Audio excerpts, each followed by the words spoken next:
Assalamualaikum warahmatullahi wabarakatuh. Perkenalkan, nama saya Azadul Adawiyah dari kelas B Teknik Informatika. Untuk pertemuan ke-6, di sini saya akan menjelaskan tentang mengenal filsafat pada modern.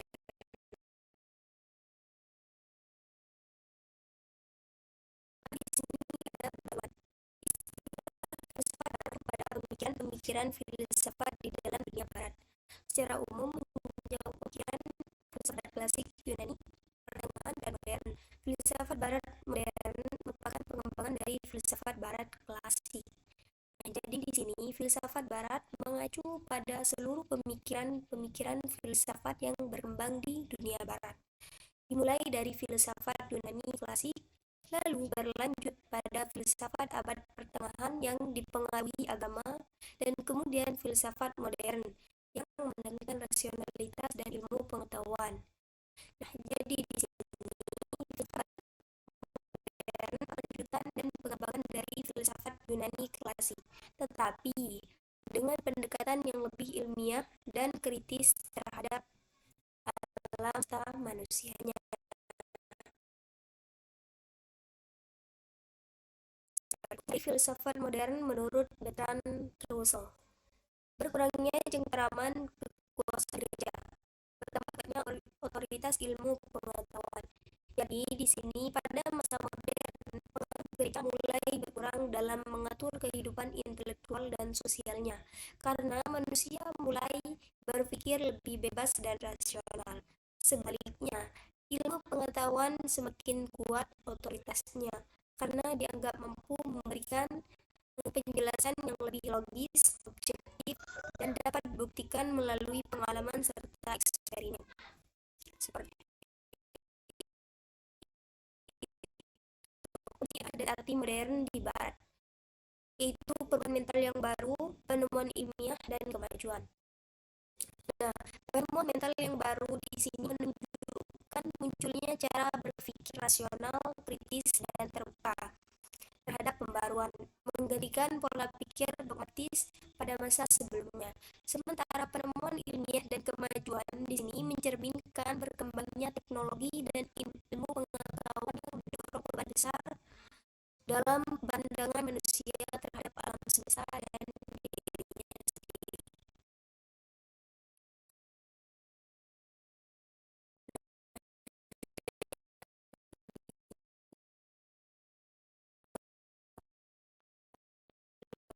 Filsafat modern yaitu sikap kritis dan rasionalisme.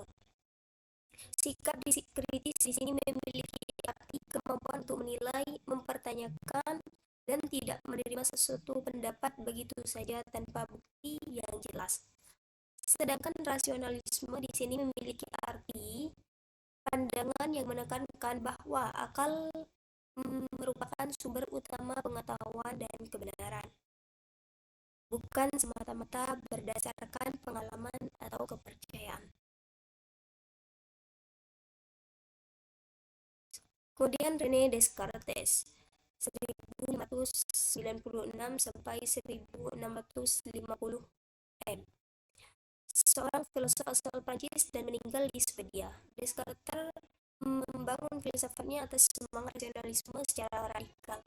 Descartes membangun filsafat dengan mengadakan kritik terhadap metafisika, karena sebelumnya pengetahuan belum mendapat kepastian. Sikap kritis ini menusuk jantung kepercayaan agama Kristen.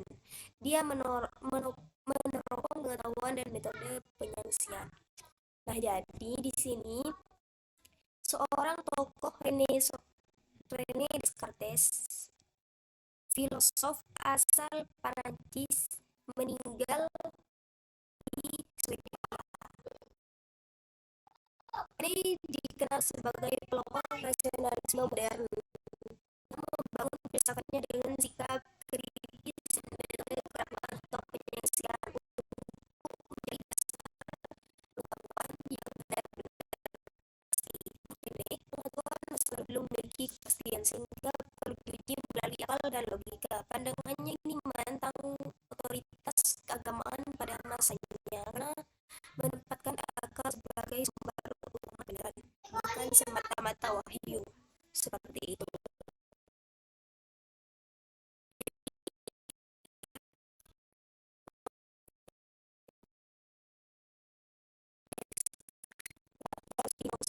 seorang filosof Yahudi. Dia mengisikan pengetahuan memilikinya, termasuk dia meragukan kitab suci sebagai wahyu ilahi, mengecam posisi para imam Yahudi, umat Yahudi sebagai umat pilihan Yahweh, dan keterlibatan Allah dalam sejarah manusia. Sikap demikian membuatnya terusir dari lingkungan keluarganya. Spinoza adalah filosof yang melanjutkan aliran utama rasionalisme yang digagas Descartes sebelumnya. Dia meyakini kebenaran pengetahuan yang bersumber pada rasio, tetapi pemikiran filsafatnya sedikit berbeda dengan pendiri rasionalisme tersebut. Padanya terletak pada akhir dan jika Descartes mengakhiri kesadaran dengan menemukan tiga substansi yang saling beralian, yaitu substansi cogito, substansi tubuh, dan substansi Tuhan, maka Spinoza menekankan bahwa substansi itu hanya satu, yaitu Tuhan yang memenuhi semua entitas. Jadi baru Spinoza di sini adalah seorang Yahudi yang berpikir kritis dan meragukan aliran tradisional Yahudi dan otoritas agama, sehingga ia diasingkan dari komunitasnya.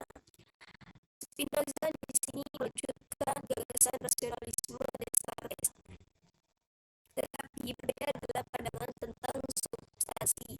Jika Descartes membedakan tiga substansi, yaitu pikiran, tubuh, dan Tuhan, sedangkan Spinoza di sini berpendapat bahwa hanya ada satu substansi, yaitu Tuhan,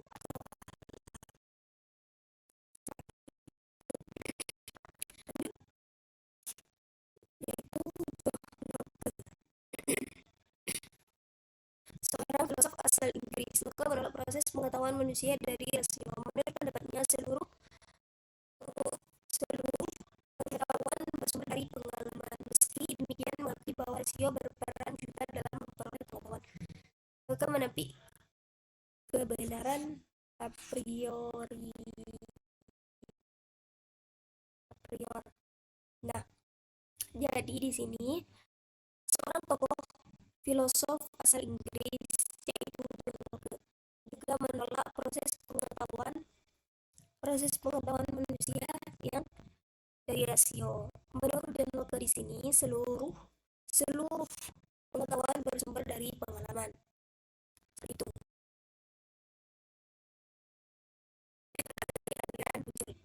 di sini ada 4, yaitu rasionalisme, empirisme, idealisme, kemudian materialisme. Nah, rasionalisme di sini berarti aliran filsafat yang menekankan akal rasio sebagai sumber utama pengetahuan dan kebenaran. Tokoh dari rasionalisme di sini yaitu René Descartes dan Spinoza yang sudah dijelaskan di atas. Kemudian ada empirisme, yang artinya aliran yang berpendapat bahwa pengalaman indramawi adalah sumber utama pengetahuan. Tokohnya di sini John David Hume. Kemudian idealisme. Idealisme di sini berarti pandangan yang menekankan bahwa realitas sejati berasal dari ide atau pikiran, bukan dari benda fisik. Tokoh idealisme di sini yaitu Plato dan Immanuel Kant. Yang terakhir di sini ada materialisme, yang artinya aliran yang meyakini bahwa materi benda fisik adalah satu-satunya realitas yang ada dan segala hal termasuk pikiran dapat dijelaskan secara material. Tokohnya materialisme di sini yaitu Karl Marx dan Epicurus. Seperti itu.